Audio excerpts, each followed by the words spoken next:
Very good morning students. So students, today I am going to continue our previous chapter, that is chapter number 7, Eureka, the story of Archimedes.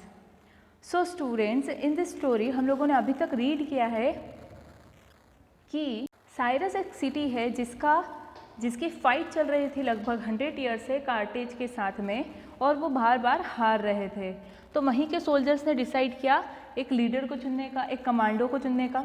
तो उन्होंने एक leader बनाया, एक young general बनाया जिसका नाम hero था।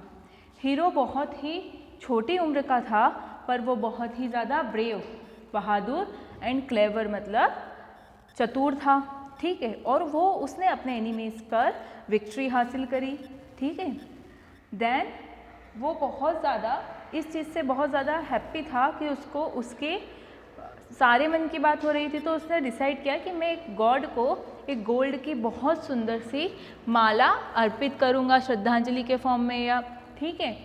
Then उसने गोल्ड स्मिथ को बुलाया जो सिटी में बेस्ट था, और उसे कुछ ही समय में एक बढ़िया सी माला प्रोड्यूस करने का ऑर्डर दिया।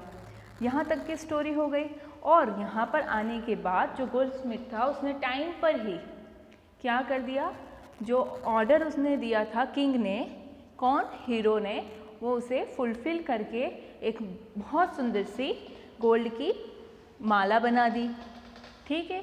अब आगे की स्टोरी के लिए come on the page number 43, paragraph number 2।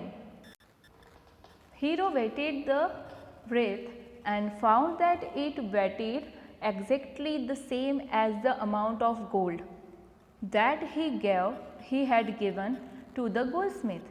Hero ने उस जो माला थी उसका वज़न किया, वो बिल्कुल सेम थी, जितनी उसका वेट बिल्कुल सेम था जितना गोल्ड उसने गोल्डस्मिथ को दिया था। And so he paid the goldsmith handsomely and sent him on his way. और इससे खुश होकर जो राजा थे हीरो, उन्होंने गोल्डस्मिथ को अच्छा लमसम, हैंडसमली मतलब अच्छा मनपसंद, मतलब अच्छा ज़्यादा अमाउंट उसको दिया और उसको वापस अपने घर भेज दिया। Before hero presented the wealth to the temple, however he heard rumors that the goldsmith had cheated him. तो जो हीरो था वो जो टेम्पल में वो जो माला थी वो प्रेजेंट करने वाला, समर्पित करने वाला था, उससे पहले उसे क्या बहुत सारी ह्यूमर्स, अफवाहें सुनने को मिली कि जो गोल्डस्मिथ था उसने चीटिंग करी है, किसके साथ, हीरो के साथ। He heard that the goldsmith had replaced some of the gold with the exchange amount of silver, and that the wealth was not pure gold as promised.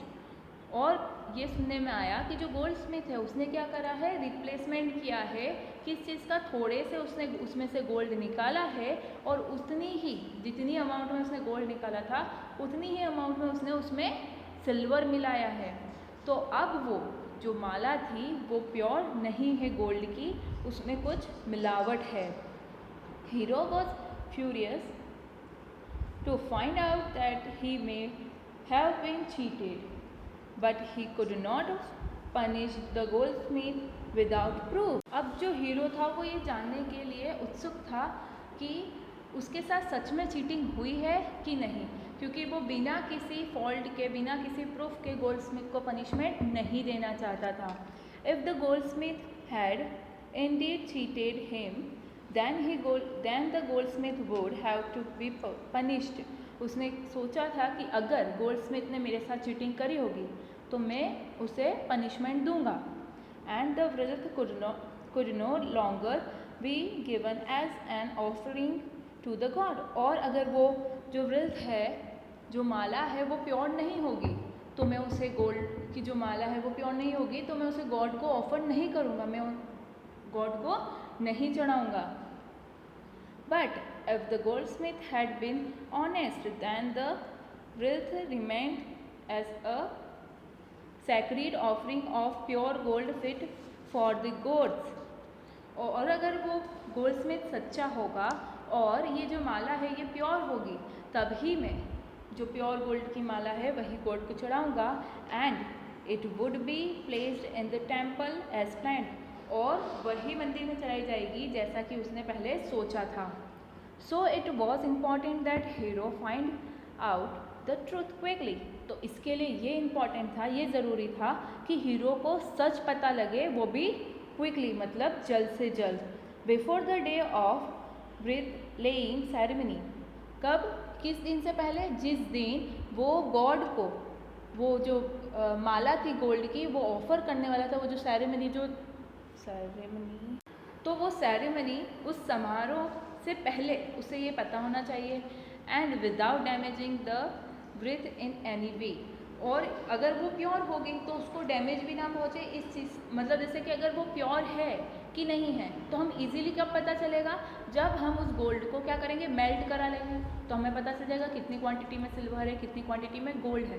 पर उसे बिना डैमेज करे हमें पता लगाना है कि वो प्योर है कि नहीं है।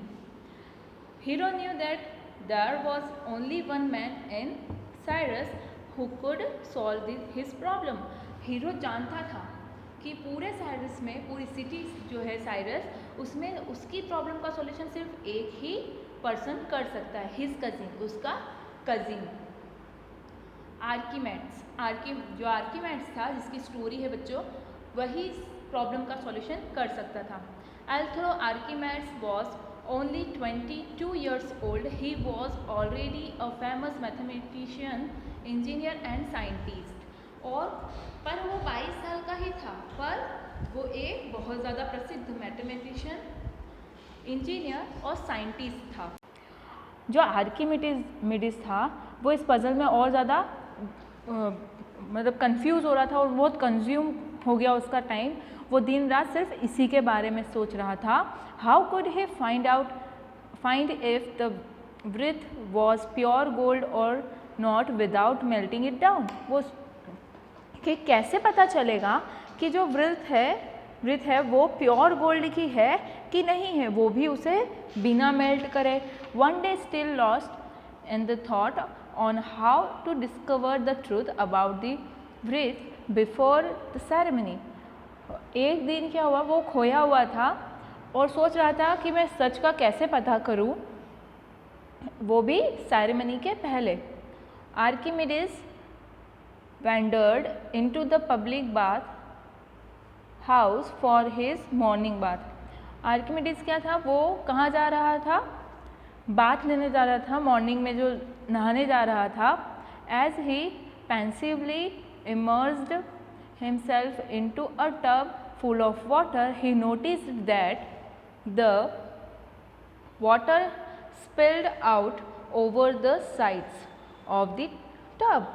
उसने नोटिस किया वहाँ पर कि जैसे ही वो फुल ऑफ वाटर का जो टब था उसमें वो जाता है, वैसे ही जो कॉर्नर्स रहती है वहाँ से पानी बाहर निकलने लग जाता है।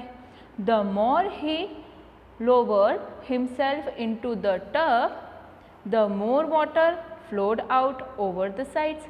वो देखता है कि जैसे जैसे वो और नीचे टब में बैठता जाता है, अपनी बॉडी को डाउन करता है, वेट पानी के अंदर देता जाता है, वैसे वैसे जो पानी है वो बाहर निकलने लग जाता है आसपास की साइड से। It was at the point that he discovered the solution to Hiero's problem. और ये वो पॉइंट था जब हीरोज़ की जो प्रॉब्लम थी कि वो जो माला है वो गोल्ड की है या नहीं, उसका जो सॉल्यूशन था वो उसने सॉल्व कर लिया था, डिस्कवर कर लिया था। उसका सॉल्यूशन किसने, आर्किमिडीज ने। ठीक है। सो स्टूडेंट्स, इसके आगे की जो स्टोरी है मैं आपको नेक्स्ट वीडियो में कवर करूँगी। अगेन आप इस स्टोरी को रीड करें और कोई वर्ड में डिफ़िकल्टीज़ आती है उसके मीनिंग फाइंड करने में या फिर एक्सप्लेनेशन के रिगार्डिंग कोई प्रॉब्लम आती है तो आप मुझे कमेंट सेक्शन में बता सकते हैं। Okay students, have a nice day, take care.